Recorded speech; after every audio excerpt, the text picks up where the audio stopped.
안녕하세요. 상식이 도인되는 지식스쿨 최 기자입니다. 오늘은 이상스쿨에서 뜨거운 관심을 받았던 소식을 모아봤습니다. 바로 코로나와 관련된 내용입니다.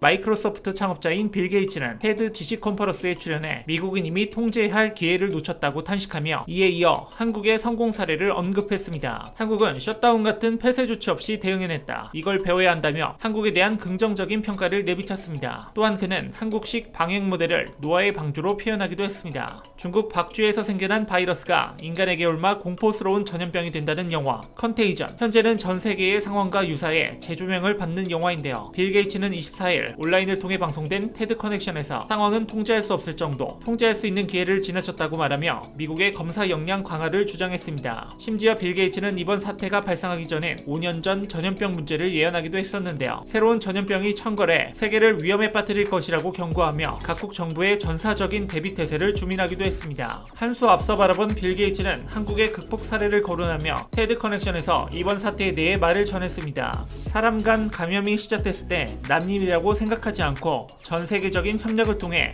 진단, 백신, 치료 방법을 개발했어야 한다. 만약 미국이 한국처럼 초기에 대응을 잘했었다면 셧다운까지 안 갈 수 있었을 것이다 라고 말하며 이뿐만 아니라 의료진만 진단할 수 있는 검사 체계가 아니라 일반인, 즉 개인도 혼자서 검사를 할 수 있게 만들어야 한다. 결국 진단이 모든 것이다 라고 말했습니다. 이에 저널리스트 크리스 앤더슨은 바이러스가 이미 많이 퍼진 상황에서 진단이 의미가 있느냐며 치료나 격리가 더 중요한 게 아니냐라고 질문하자 빌 게이츠는 진단과 격리는 같이 가야만 한다. 진단만이 모든 것을 알려준다. 한국이 대규모 진단을 통해 교훈을 얻은 것처럼 진단이 먼저 실행돼야 판단이 가능한 것이다 라고 맞받아쳤습니다. 크리스 앤더스가 경제를 생각하면 옳지 못한 방법이 아닌가라는 질문을 또다시 던지자 식당 가서 밥 사드시고 정상적인 소비 활동하세요 라고 말하는 사람들은 무책임한 사람들이라며 8주에서 10주는 아주 극단적인 격리가 필요하다. 사람을 먼저 생각하고 그 다음에 경제를 생각해야 한다 말했습니다. 또한 그는 한국의 민주적인 방식으로 문제에 접근한 방식과 신속하고 정확한 대응 체계가 확립되었다는 것에 주목했는데요. 실제로 한국은 발병 초기 적시에 진단키트를 투입해 공격적으로 확진자를 찾아내며 역학조사 및 드라이브스루 선별진료소 등 획기적인 아이디어로 승기를 잡기도 했습니다. 시민과 정부가 서로 간의 신뢰를 회복하는 방식으로 입체적이고 공개적인 방역을 진행했다는 긍정적인 평가와 함께 미국에도 적응되어야 한다는 강경한 입장을 내보였습니다. 한국식 모델이 미국에 적용되어야 한다는 빌 게이츠의 의견에 오바마 전 대통령 역시도 힘을 실었습니다. 상황은 전국적으로 더 어려워질 것이다. 상황을 종합적으로 파악할 수 있기까지 사회적 거리 두기를 유지해야 한다고 이야기했는데요. 빌 게이츠는 미국의 경우 한국을 따라한다고 해도 6주에서 10주간의 휴업이 지속되어야 하고 그 결과가 처참할 것이라는 예측을 했습니다. 그렇기에 광범위한 방법으로 성공해낸 한국의 노력과 성과를 지속해서 지켜보며 미국의 경제를 신경 쓰기보다는 한국의 방역 모델을 적용해 피해를 최소화하고 이에 대응할 방법을 모색하자는 의견을 어필하고 있습니다. 전 세계를 비롯 미래를 예견하며 세계 사회를 바라보는 빌 게이츠에게도 인정받은 한국의 검사 역량.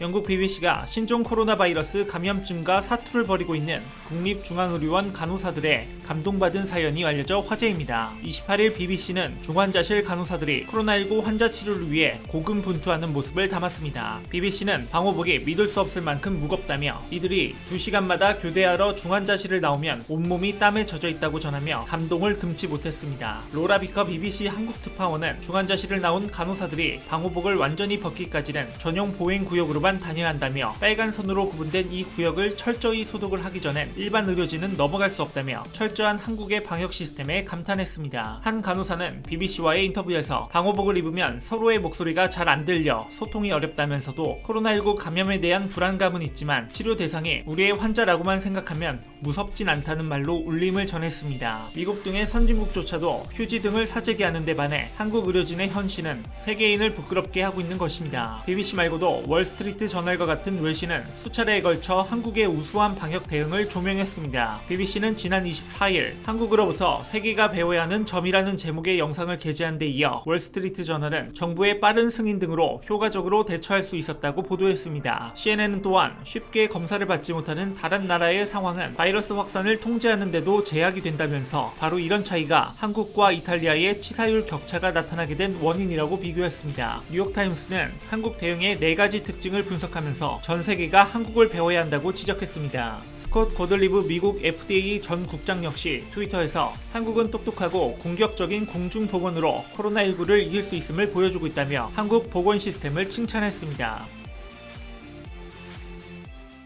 전 세계를 공포로 몰아넣고 있는 코로나 바이러스. 세계 각국에서 마스크, 손 세정제는 물론 휴지, 물 등 사재기가 난무하고 폭동이 일어나고 있습니다. 그러나 얼마 전 보도된 미국 방송에서 한국의 영상이 방송되자 세계인들은 감탄할 수밖에 없었습니다. 코로나 바이러스가 세계 전역으로 퍼지고 있습니다. 공포에 떨고 있는 시민들의 행동 중 홍콩에서 시작된 이 화장지 사재기 현상은 일본, 미국, 호주를 넘어 세계에서 일어나고 있는 일이라고 합니다. 마트를 돌아다니며 생필품을 사기 위해 안간힘을 펼치고 있는 것인데요. 가짜뉴스에서 시작된 일로 각 정부가 골치 아픈 상황을 진정시키고 있다고 합니다. 이렇다 보니 미국의 방송 ABC 뉴스에서 한국의 영상이 방송되자 세계인들은 감탄할 수밖에 없었습니다. 방송된 영상에는 코로나19로 자가격리 중인 시민들을 위해 마련한 식료품 상자를 한국의 청년 자원봉사자들이 배달하는 모습이 담겨 있습니다. ABC 뉴스는 약 9만 원 정도의 음식이 담긴 박스가 자가격리자에게 배달되는데 소고기 국물, 닭고기 습, 포도주스 등 일회용 먹거리 즉석 식품들뿐 아니라 쌀은 물론 배와 사과 등 과일과 고구마, 일회용 먹거리 등 지역 특산품이 같이 배달되고 있다고 합니다. 비용은 경기도가 부담한다며 1,500개에서 2,000개 상자가 배달되며 같은 방식으로 대구 지역에는 1만 5천 개 상자를 배달한다고 전했습니다. 이러한 내용의 영상을 본 해외 네티즌들은 우린 저 나라에 끝내주는 사람들로부터 배울 게 참 많습니다. 존경합니다 한국. 난 한국인이었으면 좋겠다. 멋진 나라. 끝내주는 사람들. 영상이 제 마음을 울리네요. 눈물이 납니다. 인류애가 최고죠. 멋져요 멋져 멋지다고요. 잘했어요. 한국인들은 친절하고 따뜻한 사람들이에요. 놀랍도록 좋은 사람들 존경합니다. 등의 한국인들의 마음을 칭찬하는 수많은 댓글이 달렸습니다. 이뿐만 아니라 한국에 직접 와 대구 상황을 촬영해 방송한 기자 또한 한국의 상황에 놀람을 감추지 못했는데요. 대구에서 촬영한 ABC 기자는 한국의 코로나 바이러스 발병의 질환지인 대구에 대해 여기에는 공황이 없다. 이 도시에 있는 수백 명의 감염된 환자들의 주거와 치료에 반대하는 폭동도 없다. 대신에 냉담하고 조용한 상황이다라며 한국의 차분한 분위기를 설명했습니다. 이 도시는 특별관리구역으로 선언되었지만 완전히 폐쇄된 것은 아니다. 사람들은 강아지 산책을 시키거나 식료품을 사러 나갈 수 있다고 말하며 ABC 기자는 내가 대화해본 한국인들의 인상을 보면 한국 정부가 이를 굉장히 잘하고 있다는 느낌을 받는다고 말했습니다. 폭동이 일어나고 있는 해외와 달리 차분한 정부의 지침을 따르고 있는 한국인들을 보면 이 어려운 상황도 금방 극복해 나갈 수 있을 것 같습니다. 전 세계가 주목하는 한국의 대응 지침.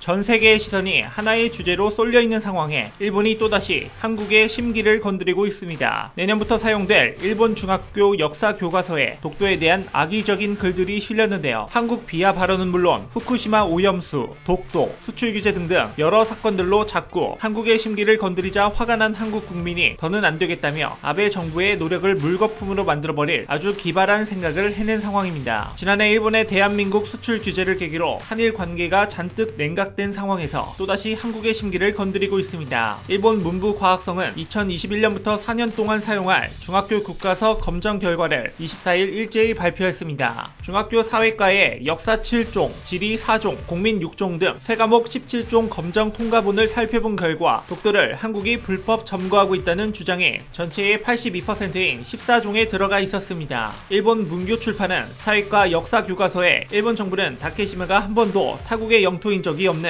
일본 고유의 영토라고 주장한다고 적었습니다. 이뿐만 아니라 일본 정부는 일본 어민들이 예전부터 독도에서 강치 사냥을 했던 사실을 일본 독도 영유권의 근거라고 주장하고 있는데요. 이러한 강치 사냥 사진을 일부러 시각물로 더 넣고 있습니다. 자꾸 이러한 사실들이 한국인들의 심기를 건드리자 가만히 볼 수 없던 한국 국민이 아주 기발한 아이디어를 내놓기 시작했습니다. 한국산 진단키트의 우수성이 알려지면서 미국을 포함한 전 세계가 제품 도입에 관심을 받고 있는데 이것을 이용해 독도는 한국 땅이라는 것 것을 알려보자는 취지입니다. 25일 외교부에 따르면 한국의 진단키트 수입을 문의, 요청과 인도적 지원을 요청한 국가는 총 86개국에 달한다면서 전 세계에 관심을 받고 있는 것이 맞다고 말했습니다. 이와 관련해 지난 25일 청와대 국민청원 게시판에는 수출용 코로나19 진단키트 이름을 독도로 해주세요라는 청원이 게재됐습니다. 정부와 국민들의 적극적인 참여로 폐쇄 없이 정상적인 상황에서 사태를 진정시키고 있다고 언급하며 세계 각국에서 우리나라를 극복 모범 사례로 인식하고 최근에는 트럼프 대통령도 우리나라의 진단키트 제공 협조를 요청했다고 글을 써내려갔습니다. 그러면서 작성자는 이에 수출하는 진단키트 제품명을 독도로 해주시기를 청원하는 바라며 요청했습니다. 순식간에 10만 명을 돌파하고 있을 정도로 사람들의 관심을 끌었습니다. 만일 정말 실행하게 된다면 전 세계의 독도는 한국 땅이라는 인식을 확실하게 심어줄 수 있는 것입니다. 이뿐만 아니라 여태 아베 정부가 독도는 일본 땅이라고 알리기 위해 한 독도 왜곡 전시관, 그리고 왜곡된 일본 교과서 등 수많은 행동이 물거품이 되어버리는 것입니다. 한국의 드라이브스루, 한국의 독도키트 등 정말 한국인들의 아이디어에 감탄할 수밖에 없는 소식이었습니다. 이와 관련된 여러분들의 다양한 의견을 댓글로 남겨주시면 감사하겠습니다. 혹시 주식하시나요? 진단키트 관련 급등 종목이 알고 싶으시다면 오른쪽 버튼을 클릭해주세요.